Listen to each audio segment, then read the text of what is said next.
श्रोताओं, आज मैं आपको एक बड़ा रहस्यमय वीडियो लेकर के उपस्थित हुआ हूं। आज का वीडियो बड़ा रहस्यमय है और आज के वीडियो में मैं आपको बताऊंगा कि देवकी के 6 पुत्र जो कि कंस ने मारे थे, उनका पूर्व जन्म क्या था।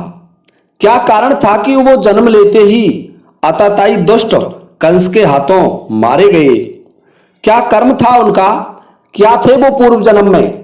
तो इस रहस्यमय कथा को जानने के लिए आइए श्रोताओं, हम अपना वीडियो प्रारंभ करते हैं। एक समय की बात है कि भगवान वेदव्यास महाराज जन्मेजय के दरबार में पधारते हैं और किसी शास्त्र चर्चा में दोनों संलग्न हो जाते हैं। श्रोताओं, उसी समय महाराज जन्मेजय वेदव्यास से कहते हैं, भगवान मेरे मन में एक शंका है और मेरी उस शंका का समाधान कीजिए। तो वेदव्यास कहने लगे, कहो राजन, क्या बात है, क्या शंका है तुम्हारी। तो जन्मेजय कहने लगे कि भगवान, मैंने सुना है माता देवकी के गर्भ से 8 पुत्रों का जन्म हुआ था, परंतु उनके 6 पुत्र जन्म लेते ही आतताई दुष्ट कंस ने मार दिए थे। तो प्रभु, ऐसा क्या कारण है कि उन बालकों को ऐसे दुष्ट और आतताई राजा के हाथ से जन्म लेने के बाद ही मरना पड़ा था। क्या है इसका रहस्य, क्यों वे जन्म लेते ही काल के ग्रास में चले गए। तो क्या वो कोई देवता थे या कोई और कारण था।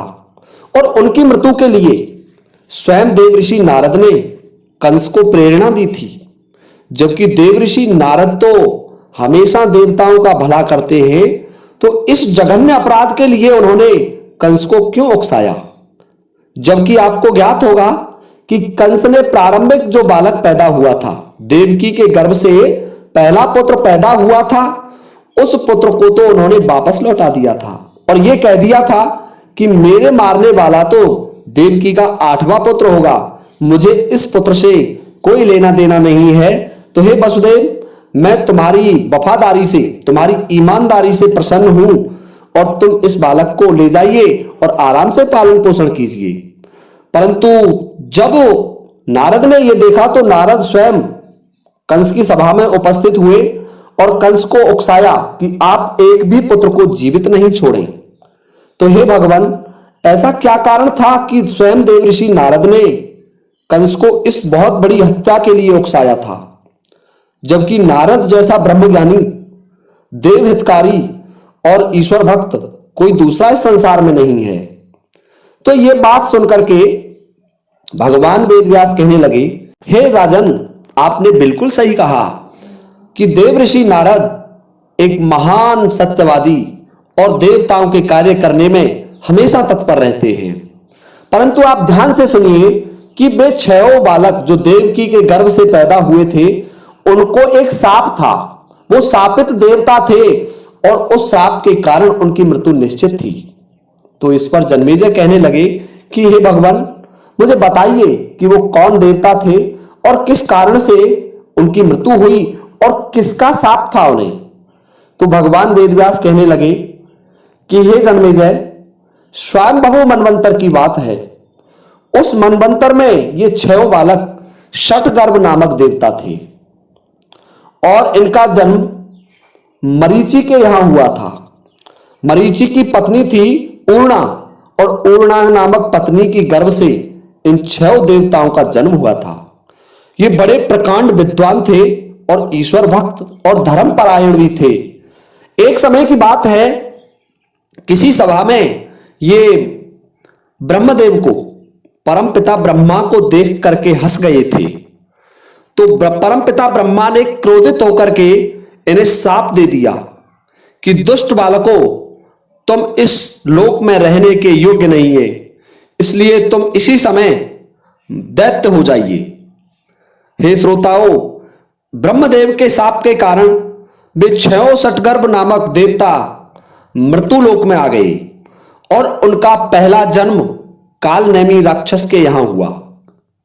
कालनेमी के पुत्र बने और उससे अगले जन्म में उनका जन्म हिरण्यकश्यप के यहां हुआ। हिरण्यकश्यप थे, उनके यहां जन्म लिया, परंतु ईश्वर की कृपा से वे अपना पूर्व ज्ञान नहीं भुला चुके थे, अर्थात उन्हें अपना पूर्व जन्म और पहला ज्ञान याद था। इसलिए वो बड़े शांत और धर्मपरायण तरीका से रहने लगे और उन्होंने ब्रह्मदेव की आराधना प्रारंभ कर दी। घोर आराधना करते करते जब उन्हें कई सहस्र वर्ष व्यतीत हो गए तो स्वयं ब्रह्मदेव उनके सामने प्रकट हुए और बोले, हे पुत्रों, हे महाभागो, तुम वरदान मांगिए, मैं तुमसे प्रसन्न हूं। तुम मेरे ही पौत्र थे, क्योंकि मरीचि ब्रह्मा के पुत्र थे और उनके पौत्र थे शतगर्भ नामक देवता। तुम मेरे ही पौत्र थे और मैंने तुम्हें क्रोधित होकर के शाप दे दिया था, इस कारण से तुम्हें ये दशा प्राप्त हुई है, परंतु अब मैं तुम पर प्रसन्न हूं, तुम वरदान मांगिए। तो 6 बालक वरदान मांगते हैं कि हमें इस सृष्टि में सौर, असुर, गंधर्व, नाग, यक्ष, कोई देवता हमारा वध ना कर सके। तो इस पर ब्रह्मदेव तथास्तु कह देते हैं और उन्हें वरदान देकर के ब्रह्मलोक चले जाते हैं। श्रोताओं, जब इस बात का पता हिरण्यकश्यप को लगा, इस बात का पता हिरण्यकश्यप को चला कि इन पुत्रों ने ब्रह्मदेव की आराधना की थी और ये मेरे को तो यानी अर्थात मुझे भूल गए, इन्होंने मेरा नाम नहीं लिया, क्योंकि हिरण्यकश्यप किसी को भी कोई भी देवता का नाम नहीं लेने देते थे। तो इसलिए हिरण्यकश्यप उन पर क्रोधित हुए और उनसे कहने लगे, अरे दुष्टों, तुम मुझे भूल गए हो, इसलिए मैं तुम्हें शाप देता हूं कि तुम्हारा बल, पौरुष और ये तपस्या व्यर्थ चली जाएगी और तुम इसी समय पाताल लोक में चले जाओगे और पाताल लोक में अनंत काल तक सोते रहोगे।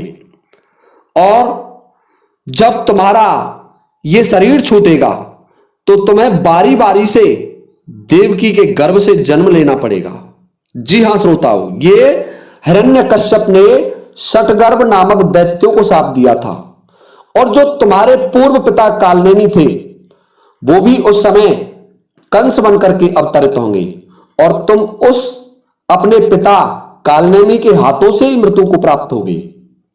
अर्थात तुम्हारा ये पिता है कालनेमी, इसी के द्वारा मार दिए जाओगे। तो श्रोताओं, इस तरीके से हिरण्यकश्यप के शाप के कारण वो 6 शतगर्भ राक्षस थे उस समय पाताल लोक में चले जाते हैं और पाताल लोक में निद्रा के वश में आकर अनंत काल तक सोते रहते हैं। जब द्वापर युग आता है तो द्वापर युग में वो 6 शतगर्भ नामक दैत्य बारी बारी से माता देवकी के गर्भ से जन्म लेते हैं और अपने ही पिता कालनेमी के अवतार कंस के हाथों मृत्यु को प्राप्त हो जाते हैं।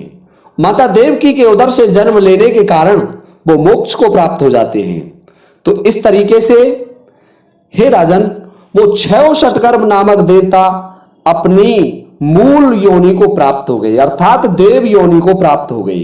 वो देव योनि में चले गए और यही कारण था कि देव ऋषि नारद ने कंस को भड़काया था उनका वध करने के लिए, क्योंकि हमेशा देव ऋषि नारद देवताओं का भला चाहते हैं और नारद ये जानते थे कि ये 6 बालक देवता हैं, इसलिए इन्हें इस लोक में रहने का अब समय समाप्त हो चुका है।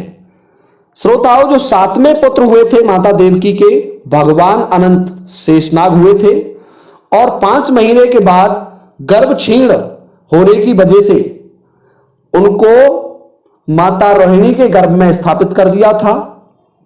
और 8वां जो पुत्र हुआ था स्वयं श्री हरि विष्णु, साक्षात पार ब्रह्म परमेश्वर माता देवकी के गर्भ में आए और जो भगवान श्री कृष्ण के नाम से अवतरित हुए।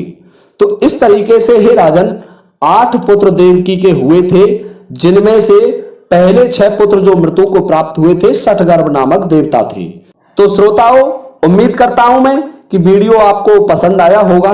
इसी के साथ अब ये वीडियो समाप्त होता है। जय हिंद, जय भारत।